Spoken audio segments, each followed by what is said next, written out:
Now in this lesson I'm going to show you all the different cabling options you have and guidelines when to use which cable, and this is quite important on installations of networks.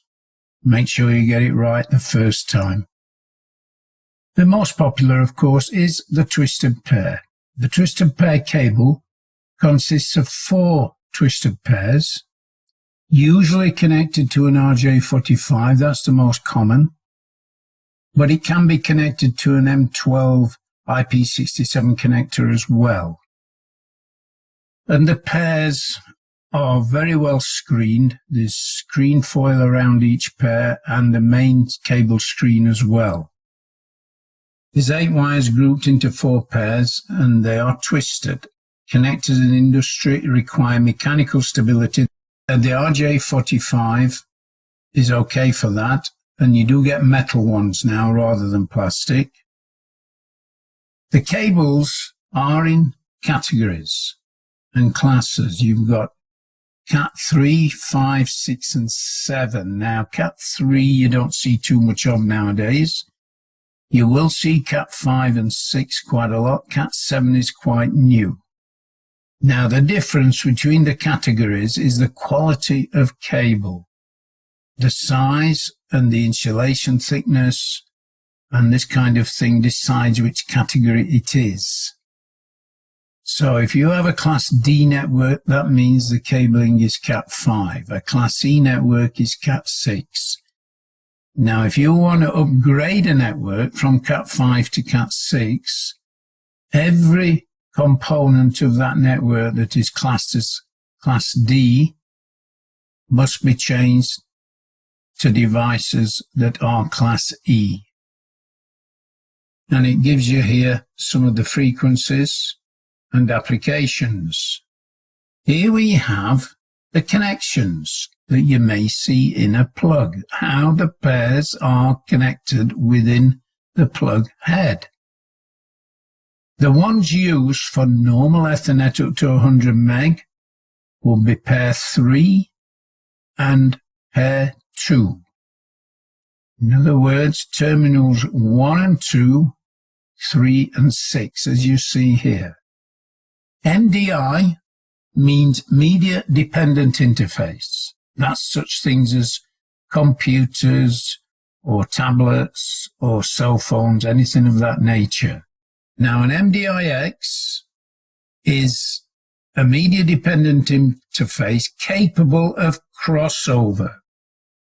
So you can use a straight cable between an MDI and an MDIX. You do not have to cross over because it's done for you in the MDIX device.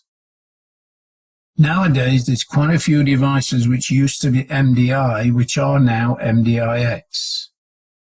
Here we have a 1000 base T, which is 1 gig.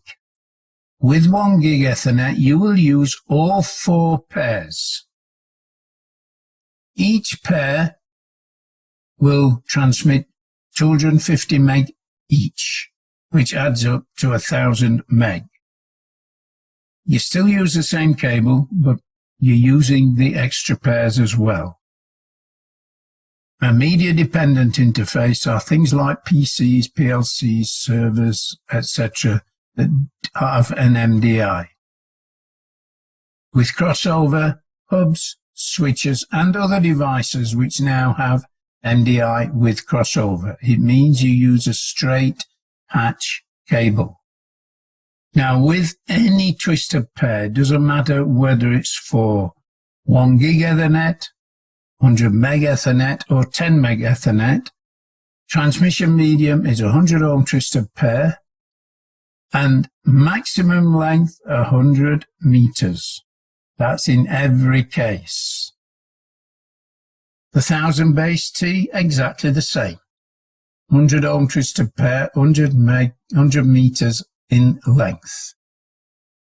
Here are the pinouts. A normal patch cable from one end to the other, or just go from pin 1 to pin 1, pin 2 to pin 2, etc. If you want to create a crossover cable, you would go pin 1 to pin 3 to pin 1, One is transmit, one is receive, and 2 to 6, 4 to 7, 5 to 8. This is a proper crossover cable.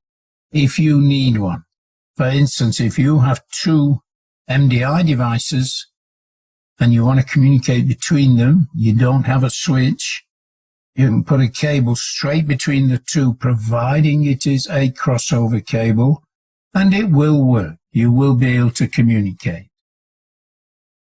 Then we get to fiber optic. Now this cable has two very big advantages. No electrical interference whatsoever, and it can go much greater distance. If you have single mode fiber, it means you have one fiberglass core, one single core. It's 9 micrometers, and with this cable, it will transmit up to 100 kilometers. The multimode fiber is also is actually 50 micrometers core diameter, but it is made up of many very fine strands to make up that 50 micrometers. And the fact that it's using a lot of very tiny strands means that you can send more information, but it attenuates quickly. In other words, it will drop off quite quickly compared to single mode. So you would use multimode fiber typically up to a distance of, say, 3 to 4 kilometers, somewhere in that nature. They do say 5 is possible, but that's right on the limit. So that is the difference between your single mode and your multimode. Multimode will be less expensive, but really it's the difference is not that great. So I would tend to use single mode if possible. What about the connectors? They all have acronyms: BFOC, DSC, LC, bayonet fiber optic connector, this one, or the duplex square connector. They're very popular, both of them. The Lampert connector is another one. Then if you want IP67, here's an IP67 connector. It's an M12 for fiber, or it can be a DSC or an LC with a sleeve nut. So these are the types of connectors that you would use.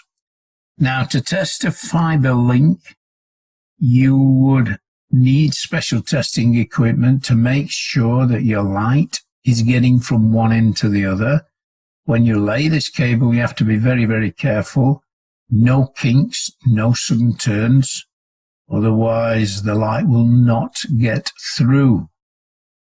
So it is quite an art to splice fiber cable as well. Again, you need special tools to do all this. But once set up, it works very well and is used extensively. So I hope that this lesson has been informative to you. Thank you.